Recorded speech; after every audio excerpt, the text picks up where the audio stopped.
मेरे प्यारे बच्चों, आप सभी हिंदी तो पढ़ते ही हो और हिंदी आप सभी दो भागों में पढ़ते हो। एक जो हिंदी साहित्य है, हिंदी साहित्य जिसमें आप कहानी, लेख और कविताओं को पढ़ते हो, और हिंदी का दूसरा भाग व्याकरण। व्याकरण जो वो है जिसमें आप पत्र लिखना, कहानी लिखना और व्याकरण के बारे में जानते हो। जैसे वाक्यों को शुद्ध रूप से लिखना ही व्याकरण है। तो व्याकरण के बहुत सारे तथ्य हैं, उन सभी को आप व्याकरण में जानते हो। तो आज हम व्याकरण के एक पहलू पर चर्चा करेंगे, एक पहलू के बारे में बताऊंगी, वो है हमारा निबंध लेखन। एक अच्छा निबंध किस तरीके से लिखा जाए वो आज मैं आपको बताऊंगी, तो आप सभी ध्यान दीजिएगा। चलिए हम आरंभ करते हैं निबंध लेखन। बच्चों, आप सभी बोर्ड पर देखिए, बोर्ड पर मैंने लिख के रखा हुआ है निबंध लेखन।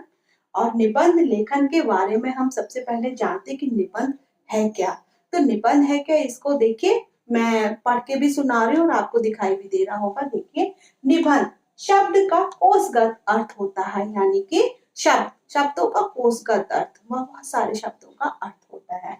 विषय चर्चा, अंग्रेजी के अंग्रेजी शब्द कंपोजिशन। कंपोजिशन आपने इंग्लिश ग्रामर में जरूर पढ़ा होगा, उसी तरीके से यहाँ हिंदी में है। अंग्रेजी शब्द कंपोजिशन के रूप में ग्रहण किया जाता है।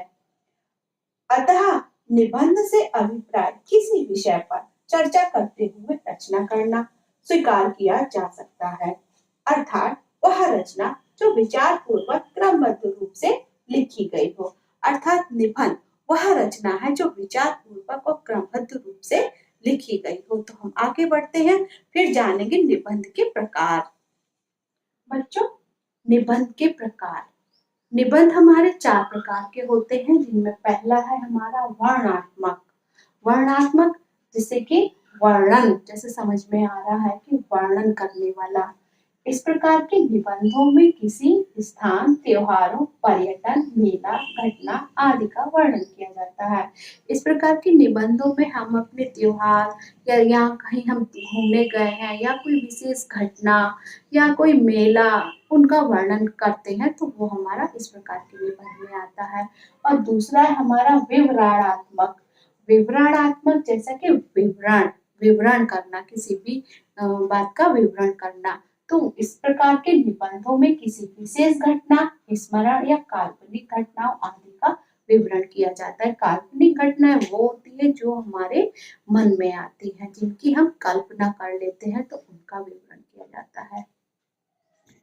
बच्चों, तीसरा है हमारा भावात्मक।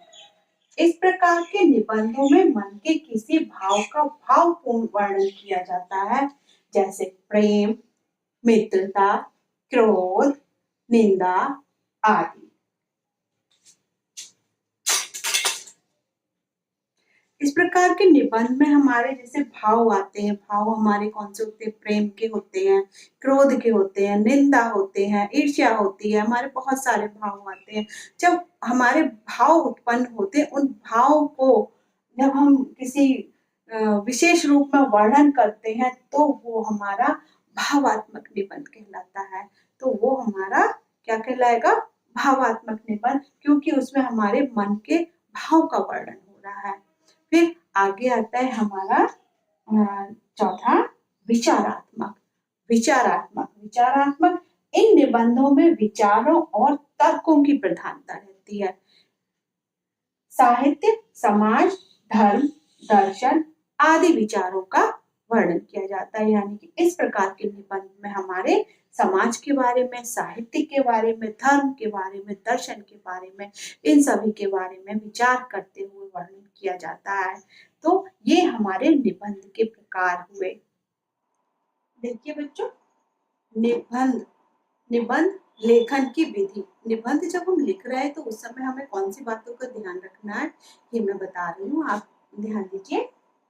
नंबर 1, निबंध लिखने से पूर्व विषय, भाव, समस्या का केंद्र बिंदु सोचना चाहिए। अपने विचार उसी बिंदु पर स्थिर करने चाहिए। जो विचार हमने सोचा है, जिस पर हमें निबंध लिखना है, अपने भाव या समस्या का जो भी हमारा केंद्र बिंदु है, हमें उसी को स्थिर करना चाहिए। उस पर ही हमें ध्यान रखना चाहिए कि हमारा केंद्र बिंदु क्या है। नंबर 2, प्रदत्त विषय से संबंधित अपने विचारों को विभिन्न तर्कों व प्रमाणों द्वारा पुष्ट करना चाहिए, जिससे आपके विचार भ्रामक न लगे। तो हमें अपने निबंध के जो विषय है हमारा, उससे संबंधित जो हमारे विचार हैं, तर्क हैं, उनको प्रमाणों द्वारा पुष्टि कर लेनी चाहिए। यानी कि जो भी प्रमाण है उनके द्वारा हमें पुष्टि कर लेनी चाहिए कि हमारे जो विचार है वो सही है या नहीं है, जो हम लिख रहे हैं वो सही लिख रहे हैं या नहीं लिख रहे हैं, जिससे कि आपके विचार भ्रामक न लगे, यानी कि आपके विचारों के द्वारा भ्रम पैदा ना हो। तीसरा बिंदु है हमारा, यदि किसी कहावत, मुहावरा, दोहा आदि कथन पर निबंध लिखा जाए तो पहले उसका केंद्रीय अर्थ अवश्य समझ लें। जैसे कि कोई कहावत दे दी, कहावत पे निबंध लिखना है, या कोई दोहा दे दिया, दोहे पे निबंध लिखना है, तो उस पर निबंध लिखने से पहले आपको उसके बारे में अवश्य जान लेना चाहिए कि यह दोहा क्या कह रहा है, इसका अर्थ क्या निकलेगा, या इस कहावत का अर्थ क्या है, तभी उस पर आगे निबंध लिखना शुरू करें। चौथा बिंदु है हमारा, आवश्यकता पड़ने पर विभिन्न विद्वानों के मतों या विचारधारा का आश्रय लिया जा सकता है। तो चौथा बिंदु, अगर हम नहीं लिख पा रहे हैं या कोई हमें समस्या उत्पन्न हो रही है निबंध लिखने में, तो यहाँ पर आवश्यकता पड़ने पर, अगर हमें आवश्यकता पड़ती तो जो भी हमारे विद्वान हुए हैं जिन्होंने निबंध लिखा है या जिनकी विचारधारा अच्छी है, तो उनकी विचारधारा का हम आश्रय ले सकते हैं, उनकी मदद हम ले सकते हैं अपने निबंध को लिखने के लिए। तो इन बातों का आप अवश्य ध्यान रखिएगा।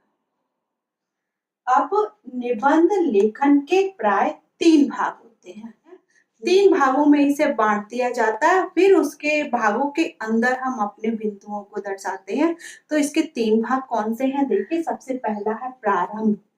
प्रारंभ यानी किसी भी विषय को शुरू करना ना, उसको बोलते हैं हम प्रारंभ। जैसे निबंध का प्रारंभ क्या होगा? प्रारंभ में देखिए, इसमें प्रदत्त विषय समस्या की प्रस्तावना होती है। प्रस्तावना यानी विषय और उसकी समस्या को रखते हैं।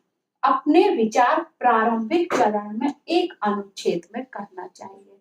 जो प्रस्तावना हमारी है उसको एक अनुच्छेद में करना चाहिए। अनुच्छेद यानी छोटा सा पैराग्राफ, छोटा, उसमें हमें अपनी प्रस्तावना लिखनी चाहिए। फिर आता है हमारा नंबर 2 पर कथ्य विवेचन यानी उसका मध्य भाग। मध्य भाग, इसमें विषय समस्या पर तर्कपूर्ण विवेचन प्रस्तुत किया जाता है। मध्य भाग में हमारे तर्कपूर्ण विवेचन प्रस्तुत किया जाता है। उसमें हमारे वर्णनात्मक, विवरणात्मक, भावात्मक आदि विचारों की प्रधानता होती है।